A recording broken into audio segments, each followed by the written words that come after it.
एक छोटे से शांत गांव में अहमद नाम का साधारण इंसान अपनी पत्नी और बच्चों के साथ रहता था।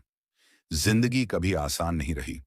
काम कम था, खाने पीने की चीजें भी मुश्किल से मिलती थीं, और कई बार तो सबसे बुनियादी जरूरतें भी पूरी करना भारी पड़ जाता था। लेकिन इन सब कठिनाइयों के बावजूद अहमद का दिल हमेशा शुक्र से भरा रहता। उसे पूरा यकीन था कि हर मुश्किल के पीछे अल्लाह की कोई छुपी हुई रहमत जरूर होती है।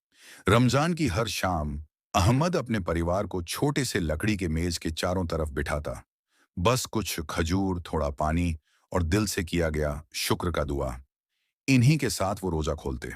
खाना भले ही साधारण होता, लेकिन ईमान की गर्माहट से वो भरपूर लगता।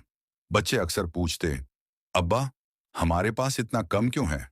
तो अहमद मुस्कुराकर जवाब देते, बेटा, सब्र करने वालों के लिए अल्लाह हमेशा रास्ता बनाता है। एक दिन मगरिब से ठीक पहले, जब उसकी पत्नी इफ्तार की तैयारी कर रही थी, तभी दरवाजे पर हल्की दस्तक हुई।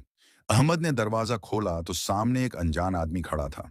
उसके हाथ में बड़ा सा टोकरा था, जिसमें ताजे फल, गरम रोटियां, दूध और बहुत सी चीजें भरी हुई थीं। ऐसी चीजें जिन्हें अहमद और उसका परिवार हफ्तों से तरस रहे थे। उस अजनबी ने मुस्कुराते हुए टोकरा पकड़ा दिया और कहा, यह किसी नेक दिल इंसान की तरफ से है। अहमद कुछ पूछ पाते, उससे पहले ही वो आदमी गली के मोड़ में गायब हो गया। अहमद की आंखों से आंसू बह निकले। उसने अपने बच्चों से कहा, देखा, अल्लाह अपनी रहमत ऐसे तरीकों से भेजता है जिनकी हमें उम्मीद भी नहीं होती। उस शाम उनका घर हंसी, शुक्र और ईमान की मिठास से भर गया। बाद में जब मस्जिद से अजान की आवाज आई, अहमद अपने बेटे के साथ कंधे से कंधा मिलाकर नमाज में खड़ा हुआ और धीरे से कहा, बेटा, कभी अल्लाह की रहमत पर शक मत करना। वो अपने बंदों को कभी नहीं भूलता। सीख, अल्लाह अपने सच्चे बंदों को ऐसे तरीकों से रोजी देता है जो हमारी सोच से भी परे होते हैं। इसलिए सब्र करो, भरोसा रखो और उम्मीद कभी मत छोड़ो।